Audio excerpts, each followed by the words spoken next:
वो अपने लिए गड्ढे खोद रहे हैं।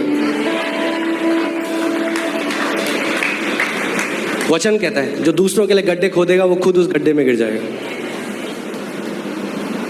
सो चिंता मत करो, आपको ढूंढने की जरूरत नहीं है कौन मेरे लिए क्या क्या क्या कर रहा है। आमीन। परमेश्वर आपको बहेलिये के जाल से और महामारी से बचाएगा। वह मुझे अपने पंखों की आड़ में ले लेगा और मैं, क्या बात है, क्या बात है, और मैं उसके परों के नीचे शरण पाऊंगा। उसकी सच्चाई मेरे लिए ढाल और झीलम ठहरेगी।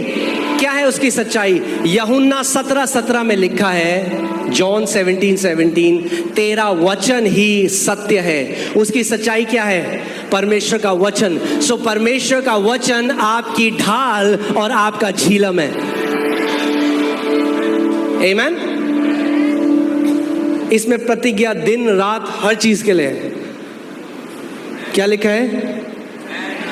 मैं ना रात के भय से डरूंगा और ना उस तीर से जो दिन को उड़ता है।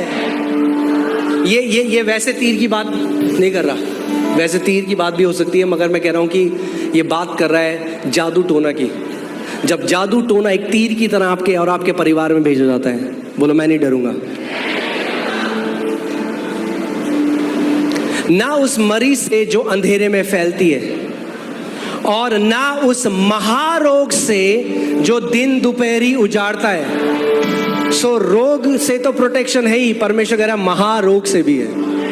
आमीन। बोलो, मेरे निकट 1000 और मेरे दाहिनी ओर 10,000 गिरेंगे, परंतु वह मेरे पास ना आएगा। यीशु मसीह के नाम में। ये वचन आपके और आपके परिवार के लिए है। मानते हो आप इस बात को? एक ऊंचा आमेन बोलो। आमेन। ये आप कोई जादू टोना, कोई तंत्र मंत्र, कोई भी जो आपके विरोध में एक्सीडेंट है, कुछ भी प्रबल और सफल नहीं होगा यीशु के नाम। आप जानते हैं दाऊद ये जब लिखता है, वो लड़ाइयों के बीच में रहता है, मगर एक भी तीर कभी उसको नहीं लगा, एक भी तलवार ने उसका हाथ नहीं काटा। अपने पूरे आयु को उसने पूरा किया जो लड़ाइयों के बीच में रहता है। क्यों? क्योंकि वो कहता है मैं यहोवा के विषय कहूंगा, वह मेरा शरण स्थान और मेरा गढ़ है। आमीन। अब मैं आपको एक चीज बताना भूल गया, अब बताता हूं।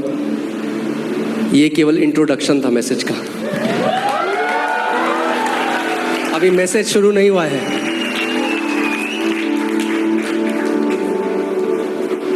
अब मैं आधा सिखाकर आपको जाऊंगा तो मुझे अच्छा नहीं लगेगा। है ना? आमीन। सो जब आ गए हो तो पूरी रीति से आ जाओ। एक पांव कैफे में, एक पांव यहां पे मत रखो। यीशु मसीह ने कहा उस भोजन के लिए मेहनत मत करो जो नाशवान है, उस भोजन के लिए मेहनत करो जो अनंत जीवन को ले जाता है। जो उसका वचन है वो अनंत जीवन को ले जाता है। आमीन। और मैं आपको बता रहा था, वचन जब आप मनन करेंगे वो आपके अंदर चला जाएगा। आपके हृदय में एक तिजोरी, आप जानते हैं क्या है? आप सबके पास एक तिजोरी है, और उस तिजोरी में सबसे कीमती चीज है इस ब्रह्मांड में, जो है परमेश्वर का वचन।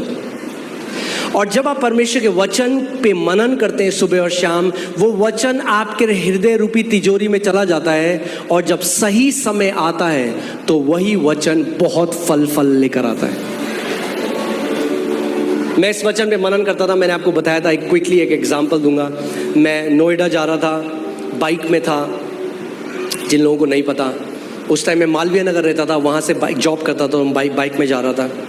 और जैसे ही मैं जा रहा था, मैंने हेलमेट पहना हुआ था, और ये मैं नहीं हूँ, मगर एक जोर से ऐसा लगा जैसे कोई स्वर्गदूत, या मुझे नहीं पता, मगर मेरे हेलमेट के अंदर बहुत तेज से कोई आवाज आने लगी, और कोई ये बोलने लगा, जो परम प्रधान के छाए हुए स्थान में बैठा रहे वह सर्वशक्तिमान की छाया में ठिकाना पाएगा।